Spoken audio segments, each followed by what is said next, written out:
Bonaire. Meer dan zon en zee. Een eiland dat ademt in kleuren, geuren en geluiden. Waar de natuur haar eigen verhaal vertelt. En tussen al dat moois schuilt iets bijzonders. Laat me je meenemen naar een bijzonder project. Het Bonaire Sabal Palm Park. Geen gewoon park. Een belofte. Als projectleider Natuurherstel vind ik dat de NMBP een heel prominente rol heeft bijgedragen in dit traject. Want het project wordt gefinancierd vanuit NMBP. Hierbij heeft de OLB een coördinerende en faciliterende rol. Voor mij begint eigenlijk het verhaal van de Bonaire Sabelpalm in 2017. En dat was tijdens de herontdekking van deze palm. Voor die tijd was de palm of de cabana, zoals die lokaal ook genoemd wordt, zeker al bekend. Maar toen was de wetenschappelijke naam nog Sabal cauciarum.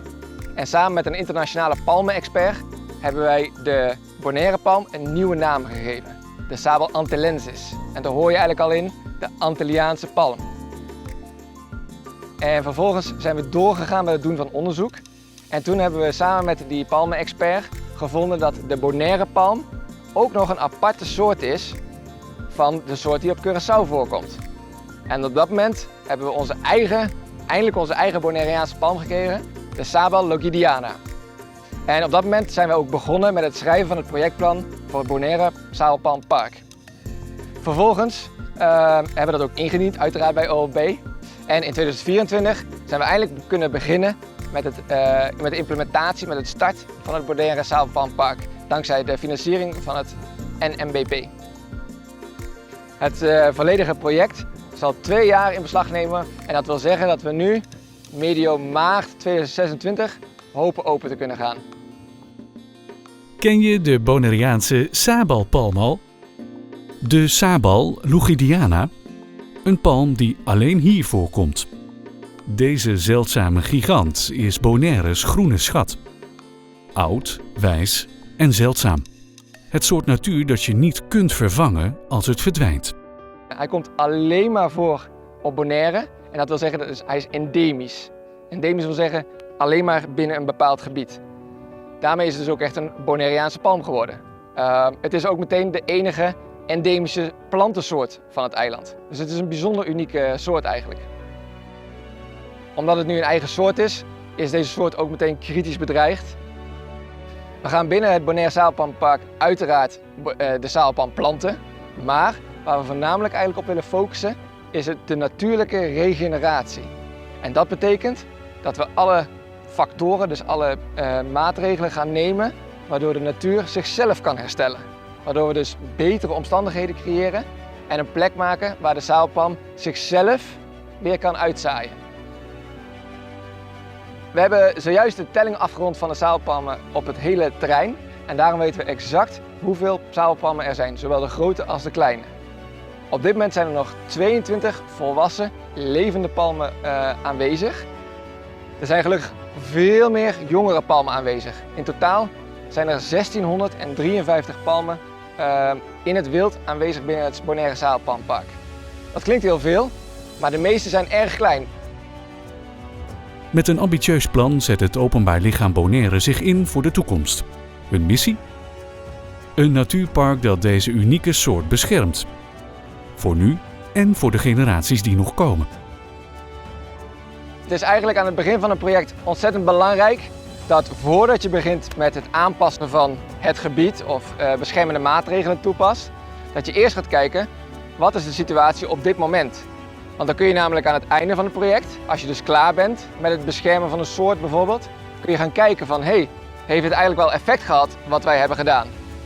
Dus we hebben een telling gedaan van alle sabelpalmen die we hebben kunnen vinden binnen het totale gebied van het Bonaire Sabelpalmpark.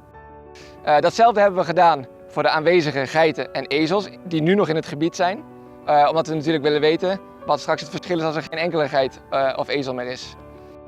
Het Bonaire Sabelpalmpark is heel belangrijk voor de natuur.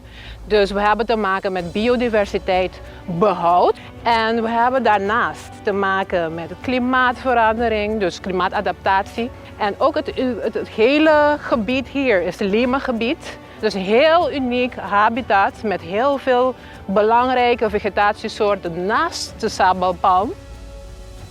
Het gebied zelf is ook wettelijk beschermd. En als laatste ook een heel belangrijk aspect, de educatie- en informatievoorziening. Dus op een gegeven moment het hele project of het hele park wordt opengesteld voor de lokalen, voor bezoekers, om zich te recreëren. We hebben een aantal palmen die voor ons heel bijzonder zijn. Dat zijn namelijk een soort van de originele oostelijke palmen, zoals we ze noemen. En die palmen die zijn zo bijzonder voor ons dat we ze eerst eventjes vast willen beschermen voordat we het grote hekwerk eromheen zetten. Dus die palmen hebben we op dit moment al beschermd met een klein stukje gaas. En voor de rest zijn we nu net eigenlijk begonnen, zoals je hier achter mij kan zien, met de eerste werkzaamheden van het grote omsluitende hekwerk. En dat is ook meteen het grootste gedeelte eigenlijk van het project. Het is een vrij nieuw soort hekwerk. We maken onder andere gebruik van gerecycled plastic palen. Het Bonaire Sabelpalmpark wordt meer dan een stuk natuur met een hek erom. Het wordt een levend klaslokaal, een ontmoetingsplek, een bron van inspiratie. Voor eilandkinderen, voor natuurliefhebbers. Een park waar kinderen leren, reizigers ontdekken en bewoners trots zijn. Het is de bedoeling dat we het Bonaire Sabelpalm zo natuurlijk mogelijk gaan inrichten. En daarbij moeten we rekening houden dat de mensen wel naar binnen kunnen in het park, maar de geiten en de ezels niet. Dus dat doen we door een soort van poortje te maken met tegelijkertijd ook wat we een hopover noemen. En dan bij binnenkomst kunnen bezoekers direct ook op een bord zien wat ze wel en wat ze beter niet in het park kunnen doen. En natuurlijk de mooie natuur van het park beleven. De faciliteiten die bezoekers kunnen verwachten binnen het Bonaire Sabelpalmpark zijn voornamelijk gericht dus op de informatieborden. Naast de informatieborden willen we uiteraard ook nog graag wat zitgelegenheden. En om het park schoon te houden, dat doen we natuurlijk samen. En daarom zullen we op verschillende plekken ook vuilnisbakken plaatsen. Het mooie aan de wandelroutes en fietsroutes is dat de bezoeker zelf kan bepalen hoe lang het duurt. De langste wandeling die zal maximaal 15 kilometer lang zijn. Stel je voor, wandelen door een levend landschap, omringd door palmen die er al waren toen je grootouders nog moesten worden geboren. Vogels die verhalen zingen. Ineens besef je, dit is niet zomaar groen, dit is erfgoed. En je wordt onderdeel van iets groters, het beschermen van ons natuurlijk erfgoed. Wat dit park natuurlijk als eerste uniek maakt, is de Bonaire Sabelpalmpark. Zo'n unieke soort en met een geheel eigen park. Dus dat is echt iets waar we als Bonaire trots op kunnen zijn. Het waait ontzettend hard.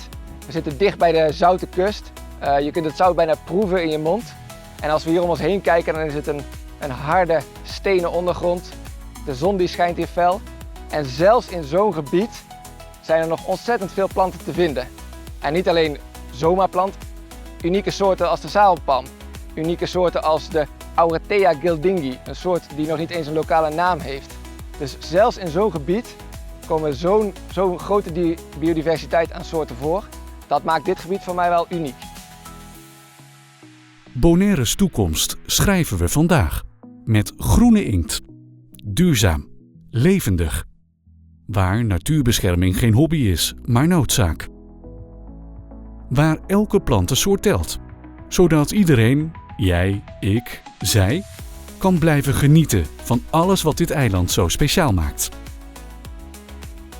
De visie van Bomberde voor het Bonaire Sabelpalmpark is dat we niet alleen deze unieke soort beschermen tegen het uitsterven, maar dat we er tevens voor zorgen dat iedereen op het eiland deze soort kent en bovendien trots is op wat we met recht kunnen noemen de Joe di Bonaire, het eilandskind.